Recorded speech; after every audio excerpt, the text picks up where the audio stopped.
akan belajar tentang model pendidikan inklusif. Ini tentang bagaimana penempatan anak berkebutuhan khusus di ABK-nya ya yang menyelesaikan. Oke, bagaimana kalau yang pendidikan inklusif? Ini yang seperti apa? Oh iya, silakan. Inklusif itu di mana anak berkebutuhan khusus bersekolah dengan anak reguler, tapi sekolah tersebut menyesuaikan atau memberikan layanan yang dibutuhkan oleh anak berkebutuhan khusus tersebut, contohnya menyediakan kelas khusus atau guru pendamping khusus. Guru di kelas itu untuk menangani anak itu. Jadi dia sampai mukul ya, sampai nyubit nomornya, kemudian mukul. Ini karena permasalahannya saat itu dia tidak ingin mengerjakan tugas yang diberikan. Kemudian dia mengamuk. Nah, dari video ini ya, yang saya ingin tanyakan, kalau situasinya seperti ini, oke, silakan bisa langsung dikerjakan, membuat kelompok.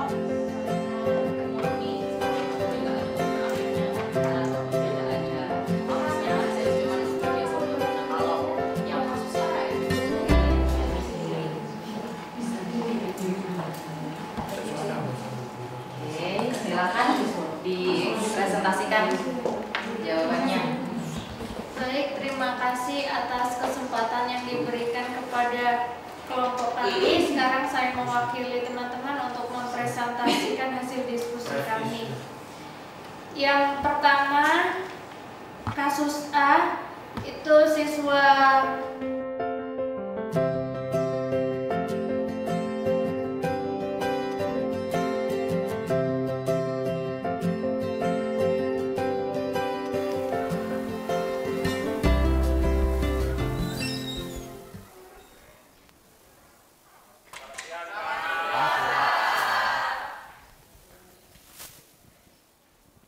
Assalamualaikum warahmatullahi wabarakatuh.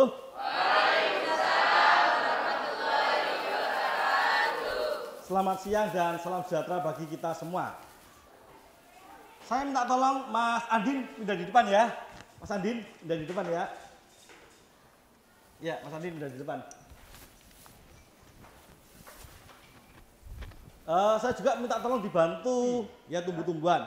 Kalau mentega terbuat dari lemak hewani. Ya. Bisa dipahami? Bisa. Andin paham? Tahu? Tahu ya? Tahu. Sip. Ya. Lanjut. Ya, selanjutnya menurut US with Associate ada yang menanyakan? Paham ya? Andin paham? Oke, lanjut silakan.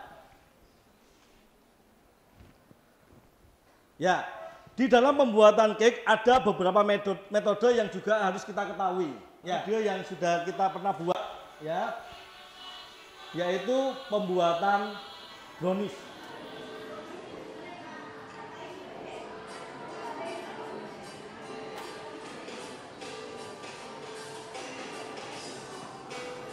Untuk kelompoknya Mas Andin, 2 orang saya tugasi untuk mendampingi, ya, memberikan pemahaman tentang bagaimana teknik dan caranya. Karena mungkin video yang ditayangkan itu tidak ada penjelasan nama alatnya apa, bahannya itu apa saja, kemudian tekniknya apa. Tolong Anda dampingi ya dari setiap video yang didapatkan.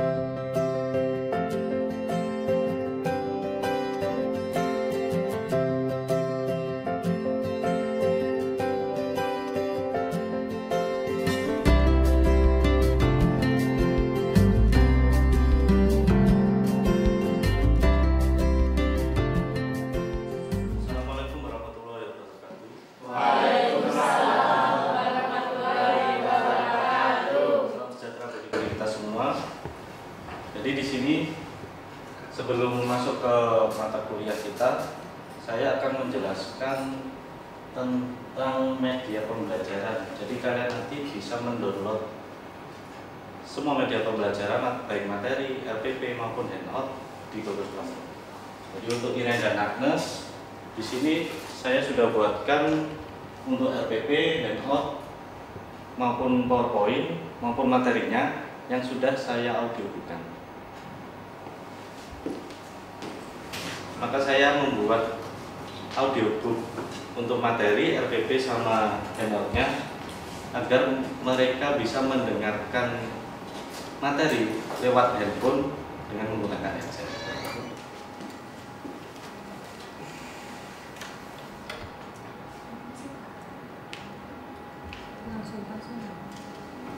Bisa memegang ini contoh untuk media bidang. Ini contoh media papan.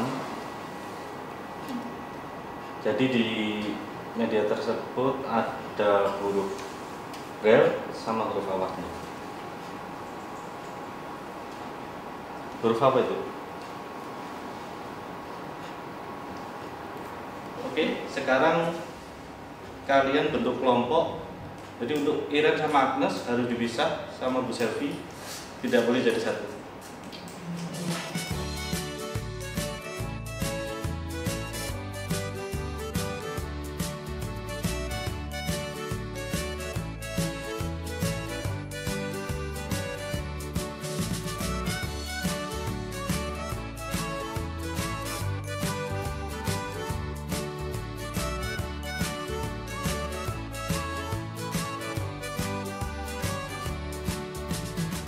Silakan.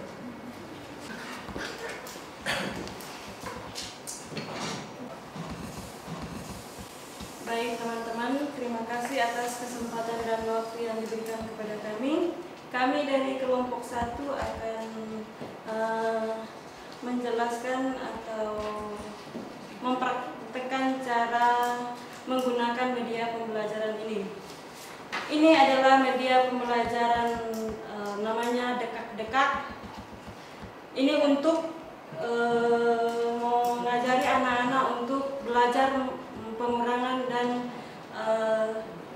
penjumlahan. Untuk teman-teman yang lain membuat media pembelajaran khusus bagi anak-anak berkebutuhan khusus. Untuk Iren sama Agnes, di sini saya khususkan untuk membuat buku braille berupa cerita rakyat. Jadi Iren sama Agnes nanti melihat cerita rakyat yang ada di daerah masing-masing, kemudian diberikan. Kemudian untuk Bu Selvi membuat audiobook tentang media pembelajaran kinestetik. Jadi Bu Selvi nanti hanya merekam buku pembelajaran kinestetik. Jadi audiobook nanti bisa digunakan untuk teman-teman lain, khususnya teman-teman tunanetra. Kalau untuk mahasiswa yang lain harus menggunakan media baik berbasis ICT maupun online.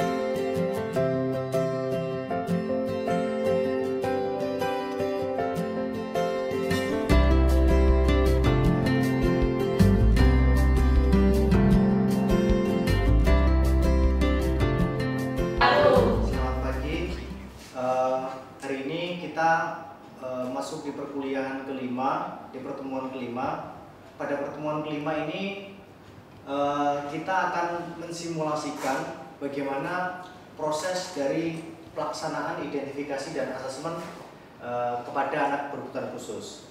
Nah, dari pertemuan kemarin kita sudah membagi tugas pada kalian bahwasanya di kelas ini membentuk kelompok. Di setiap kelompok mendapatkan tugasnya masing-masing untuk mendeskripsikan dan membuat rincian rancangan kegiatan identifikasi dan asesmen pada beberapa jenis anak berkebutuhan khusus. Memperagakan atau mempraktekkan proses atau kegiatan dari identifikasi dan asesmen secara langsung. Nah, dari ini nanti mungkin kelompok 1 selaku kelompok yang bertugas untuk melakukan proses identifikasi dan asesmen untuk anak dengan gangguan penglihatan. Nah, teman yang lain mungkin nanti membantu sebagai yang satu sebagai asisten, yang satunya sebagai wali kelas. Saya akan mereview bagaimana penampilan dari kelompok 1. Baik, kelompok 1 boleh dimulai. Mbak Iren, kita kedatangan murid baru hari ini. Oh ya? Iya. Oh, kedatangan murid baru. Nama muridnya siapa? Muridnya cewek, jelas. Cewek. Cantik Yang ya. mana muridnya? Ini di depan, Mbak. Kenalan dulu. Halo. Iya. Selamat siang. Siang, Bu. Iya, namanya siapa, Dek? Agnes, Bu. No, namanya Agnes.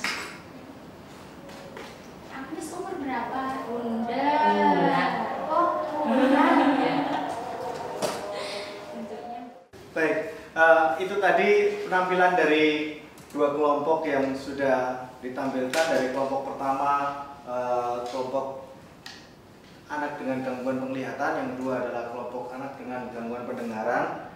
Nah, mungkin kita dapat menyimpulkan, karena memang ini juga proses belajarnya kita, mungkin dari teman-teman yang ditampilkan, proses simulasinya memang ada beberapa proses perbincangan yang agak menggelikan, cara teman-teman berbicara yang agak kaku mungkin.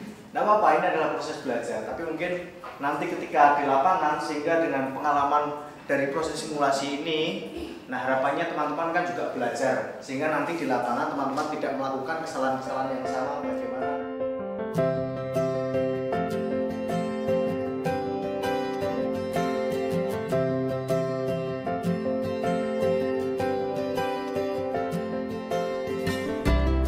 Assalamualaikum warahmatullahi wabarakatuh. Waalaikumsalam warahmatullahi wabarakatuh. Kami akan mempresentasikan tentang terapi pijat atau masas dalam spa. Pengertian terapi pijat atau masas dalam spa. Masas berasal dari kata bahasa Arab mas, yang berarti menyentuh atau meraba. Masas diambil dari bahasa Prancis. Dalam bahasa Indonesia disebut pijat atau mengurut lutut. Masas dapat diartikan pijat yang telah disempurnakan dengan ilmu-ilmu tentang tubuh manusia. Dapat pula langsung praktek masas ya. Terima kasih. Jadi begini, pada dasarnya masas itu tekniknya macam-macam. Ya, pada dasarnya itu yang pertama adalah effleurase. Effleurase itu adalah gerakan mengusap. Seperti apa gerakan mengusap? Gerakan mengusap akan lebih enak dirasakan oleh kita sebagai terapis dan klien itu bila mana ada minyak atau pelicin. Jadi gerakan effleurase itu gerakan mengusap seperti ini. Ini boleh dilakukan dengan dua tangan atau boleh dilakukan dengan satu tangan. Satu tangan seperti ini.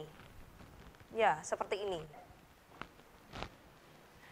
Kalau gerakan petrisasi tidak bisa dilakukan dengan dua tangan, tapi hanya dengan satu tangan saja. Karena itu gerakan mencubit, tangan yang satunya memegang. Supaya klien ini tidak ya. Ada yang tanya lagi? Vika? Saya ingin bertanya, saya Vika Pelokila, NIM 31. Pertanyaan saya, area mana sajakah yang tidak boleh menggunakan tabotase? Tapotase, nah yaitu. Tapotase itu kan adalah gerakan memukul. Gerakan memukul itu pada dasarnya kan digunakan untuk semua.